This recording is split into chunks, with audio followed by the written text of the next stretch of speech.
बिस्मिल्लाहिर्रहमानिर्रहीम। पहली बात तो ये है कि बजट जो है वो जिस तरह आप कह रहे हैं कि पास नहीं हो रहा, ऐसी कोई बात नहीं है। बजट के ऊपर वो जो बातचीत हुई है कि वो खान साहब से मुशावरत जो है वो ज़रूरी है, और मुशावरत के हवाले से वज़ीर आला साहब ने इस तरह कहा है कि वो मुशावरत करेंगे तब बजट को पेश करेंगे या पास करेंगे। तो वो तो उस वजह से डिले हो रहा है, और मुलाकात जो नहीं कराई जाए वो बहुत बड़ी ज़्यादती है कि मुलाकात कराई जाए। दूसरी जो आप बात कर रहे हैं, जहाँ तक बात है तहरीक की और प्रोटेस्ट की, तो वो हमेशा तरीके साहब ने बेहतरीन तरीके से की है, लेकिन वो जो जिम्मेदारी है उसकी ज़ाहिर बात जिन लोगों पे आती है कि अगर लोगों का बताया गया कि जी लोग आएँ, और जो लोगों को लाया जाता है, जिन लोगों के पास होते हैं और जिम्मेदारी है, उनको लोग लाने पड़ते हैं और उनको फैसिलिटेट करना पड़ता है। तो अगर उसके ऊपर लोग नहीं आए और किसी वजह से नहीं आए, तो मेरे ख्याल में जिम्मेदारान से पूछना चाहिए कि उन्होंने एक कोताही क्यों की है। क्योंकि इस तरह अगर आप कोई अनाउंसमेंट करते हैं और फिर अनाउंसमेंट करने के बाद आप हदफ अचीव नहीं करते पॉलिटिक्स में, तो आपका दुश्मन आपको कमज़ोर समझता है फिर, और आपको सीरियस नहीं लेता। तो मैं समझता हूँ कि ये बिल्कुल ठीक नहीं है। भरपूर तरीके से जो भी इवेंट अनाउंस किया जाए, जो भी प्रोटेस्ट अनाउंस की जाए, उसको भरपूर तरीके से पूरी कोशिश करनी चाहिए, और तमाम जिम्मेदारान को अपनी जिम्मेदारी भरपूर तरीके से निभानी चाहिए।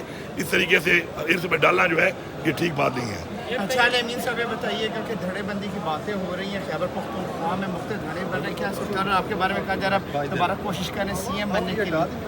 देखिए, कोई धड़ेबंदी नहीं है। पार्टी के अंदर अगर कोई लोगों के तहफ़्फ़ुज़ात हैं इमरान खान साहब की तहरीक के हवाले से, इमरान खान साहब की रिहाई के हवाले से, अपनी हुकूमत के हवाले से, तो ये उनका एक हक़ है, और अगर वो एक जायज़ बात करें तो उनकी जायज़ बात को सुनना चाहिए, और उनका एक जायज़ मुतालबा जो है उसको एड्रेस भी करना चाहिए। दूसरी बात बात करें धड़ेबंदी वाली, देखिए तहरीक इंसाफ जो है इमरान खान की पार्टी है, और इमरान खान ही तहरीक इंसाफ है।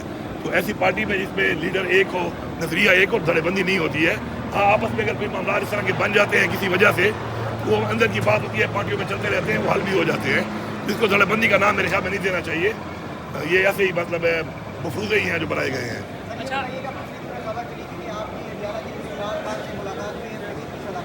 अल्लाह करे काश आपकी बात सच हो जाए, और हो जाती तो मैं तो पता है जब भी मुलाकात करता हूँ तो बरमला करता हूँ। मेरा एक असूल है, मैं छुप के कोई काम नहीं करता, चाहे तनकीद होती है चाहे जो भी होता है। मैंने कभी मुलाकात की है ना, तो तनकीद के बावजूद भी अब दान अखबार में तेरी पिक्चरें आई हैं, मैंने कोई एतराज़ नहीं किया। छुप के मिलने वाला काम वो करते जो चोर हो, जिनके दिल में चोर हो। हमारे दिल में कोई चोर नहीं है। पहले आप कोई भी मुलाकात होगी तो हम क्यों नहीं बताएंगे, और मेरी तो ख्वाहिश है कि मुलाकात हो जाए, लेकिन मुलाकात नहीं हो पा रही।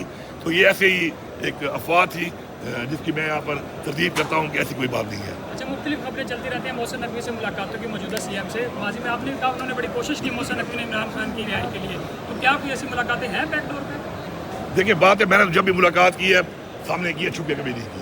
और अगर कोई छुप के मुलाकात कर रहा है और कोई छुप के मुलाकातें हुई हैं, तो वो उस बात का जवाब वही इंसान दे दे तो बेहतर है मेरे ख्याल में। मैं किसी और की मुलाकात का, किसी और की मीटिंग का, चाहे वो छुप के हुई है चाहे वो सामने हुई है, तो मैं उसको तबसरा कर नहीं सकता हूँ। बहरहाल मैं ये कहूँगा कि इस मुल्क में जो लाकानूनियत है, इस मुल्क में जो कानून इस वक्त नहीं है, और जिस तरीके से इमरान खान साहब की मुलाकातें नहीं करवाई जा रही फैमिली के साथ, उनका इलाज नहीं हो पा रहा, और इसके अलावा केसेस के हवाले से भी आपके सामने केसेस भी नहीं लग रहे, तो ये एक बहुत बड़ी जाती है।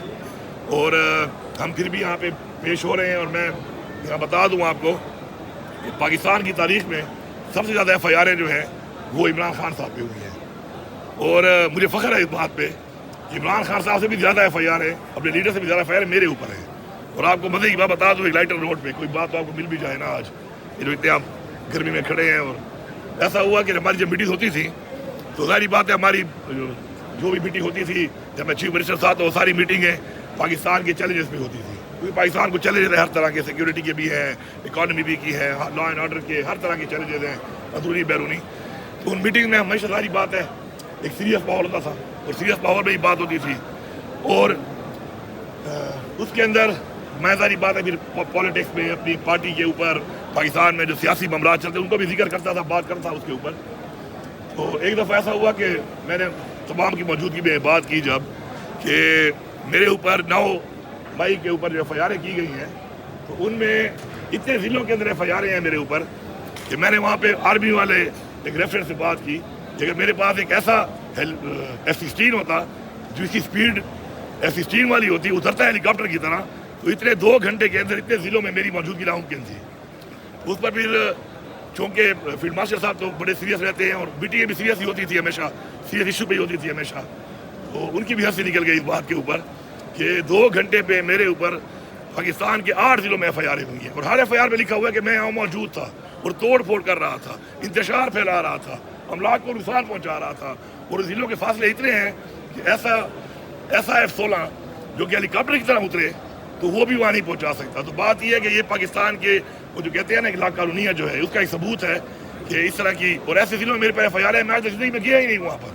میں نے وہ ضلع دیکھا ہی نہیں ہے بچپن سے لے کے آج تک, وہاں بھی FIR دی ہوئی ہیں. تو یہ لاقانونیت جو ختم کی جائے, قانون کی بالادستی ضروری ہے. جس ملک میں قانون نہیں ہوتا تو وہ ملک کے غلط راستے پہ چلا جاتا ہے. اس ملک کے لوگوں کا جب اعتماد ختم ہو جاتا ہے اپنے اداروں پر, اپنی عدالتوں پر, تو پھر وہ جو لوگوں کے اور عدالتوں کے اور اداروں کے درمیان ایک گیپ آتا ہے تو وہ گیپ کسی بھی ملک کے لیے نقصان دہ ہے. تو میں یہی کہوں گا کہ یہ چیز ختم ہونی چاہیے اور ان کو ختم کر کے لوگوں کو جوڑا جائے. جو اس وقت انٹرنیشنل حالات ہیں, اس وقت جو ہمارے خطے پہ ہماری بارڈر پہ حالات ہیں, اور جو اس وقت پوری دنیا میں مسلمانوں کے حوالے سے اور پوری دنیا میں ایک جنگ کا ماحول بنا ہوا ہے, تو ایسے موقع پہ پاکستان کا متحد ہونا, پاکستان کے تمام اداروں کا متحد ہونا اور اس کے ساتھ ساتھ اپنی عوام کے ساتھ ایک ٹرسٹ بلڈنگ ہونا کسی بھی ملک کے لیے اور اس وقت پاکستان کے لیے بہت ضروری ہے. شکریہ.